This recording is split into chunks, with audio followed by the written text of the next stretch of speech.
दोस्तों, हमें अपने दिमाग से काम लेना चाहिए। दूसरों की बातें हमें सुननी चाहिए, लेकिन निर्णय अपना ही लेना चाहिए।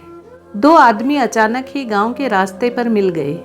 वह एक दूसरे को बिल्कुल भी नहीं जानते थे, क्योंकि वह दोनों पहली बार गांव में आए थे। पहला बोला कि मुझे गांव में जाने का रास्ता मिल नहीं रहा है, क्या तुम मेरी मदद कर सकते हो? दूसरा बोला कि मैं भी यहाँ पर नया हूँ, मैंने भी कभी गांव नहीं देखा है और रास्ते के बारे में तो मैं बिल्कुल भी नहीं बता पाऊंगा। दोनों आदमी उसी रास्ते पर बैठ गए, क्योंकि वहां से दो रास्ते जाते थे। अब यह बिल्कुल भी पता नहीं था कि कौन सा रास्ता गांव की ओर जा रहा है। तभी तीसरा आदमी वहां से गुजरा। दोनों ने उसे रोककर पूछा कि हमें गांव में जाना है, क्या तुम हमारी मदद कर सकते हो? बता सकते हो कि यहाँ से कौन सा रास्ता गांव जाने के लिए सही है? वह आदमी बोला कि तुम किसी भी रास्ते से गांव जा सकते हो। इसमें एक रास्ता छोटा है और दूसरा रास्ता बड़ा है। दोनों आदमी कहने लगे कि हमें तो छोटा रास्ता ही चाहिए। तो वह तीसरा आदमी बोला कि छोटा रास्ता बहुत मुश्किल है, बड़ा रास्ता आसान है। दोनों आदमी उसकी ओर देखने लगे, क्योंकि वह समझ नहीं पा रहे थे मुश्किल और आसान इनमें क्या फ़र्क है। दोनों ने पूछा कि रास्तों में क्या फ़र्क है? तुम हमें बता सकते हो कि छोटे रास्ते पर जाना क्यों मुश्किल है? वह आदमी बोला कि छोटा रास्ता जंगल से होकर गुजरता है, जहाँ पर जंगली जानवर रहते हैं, और बड़ा रास्ता तुम्हें एक रेगिस्तान में से होकर गुजरेगा।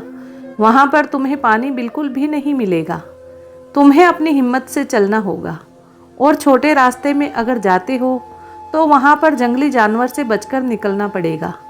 दोनों आदमी पहली बार उस गांव में आए थे, क्योंकि वह यह नहीं जानते थे कि यहाँ पर आने के लिए उन्हें इतनी मुश्किल उठानी पड़ेगी, नहीं तो शायद घर से निकलते ही नहीं। दोनों ने रेगिस्तान वाले रास्ते को चुना, क्योंकि जंगली जानवर से बचना आसान नहीं था, और वह गांव की ओर निकल पड़े। जब वह गांव जा रहे थे तो रास्ते में चारों ओर खुला मैदान दिखाई दे रहा था। कुछ भी नजर नहीं आ रहा था, बस एक रास्ते की पगडंडी बनी हुई थी। इतनी गर्मी में धूप भी अपना पूरा असर दिखा रही थी।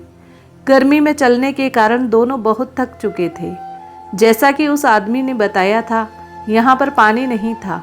बड़ी मुश्किल से गांव पहुँचे। जब दोनों गांव में आए तो अपने अपने घरों पर निकल गए, जिनके पास उन्हें जाना था। उसके बाद उन्होंने खाना खाया और रात को सो गए। जब सुबह उठे तो वह कहने लगे कि अब हमें अपने घर चलना चाहिए, क्योंकि अब इस गांव के बारे में हमें पता चल चुका है कि यह बहुत दूर है, यहाँ पर आना बहुत मुश्किल है। उस आदमी ने कहा कि तुम लोगों को तो बड़ी परेशानी होती होगी गांव से बाहर जाने में। गांव के आदमी ने बताया कि हमें तो कोई परेशानी नहीं होती है, हम तो उस जंगल के रास्ते से बाहर निकल जाते हैं, क्योंकि वह छोटा है, पर वहाँ पर तो जंगली जानवर होते हैं। आप लोगों को किसने बताया कि वहाँ पर जंगली जानवर है? वहाँ तो कोई भी नहीं है, सिर्फ जंगल है, और वह भी अब आधा कट चुका है। वह आदमी अपने मन में सोच रहा था कि उस आदमी ने हमें बिल्कुल गलत राय दी। वह यह सोच रहा था कि जंगली जानवर के डर से हम उधर से नहीं आ पाए और हम उसकी बातों में आ गए। इसलिए हमें अपने दिमाग से काम लेना चाहिए। दूसरों के बताए रास्ते पर कभी विश्वास नहीं करना चाहिए। थोड़ा अपना भी दिमाग लगाना चाहिए। आशा करती हूँ आपको ये कहानी पसंद आई होगी। धन्यवाद।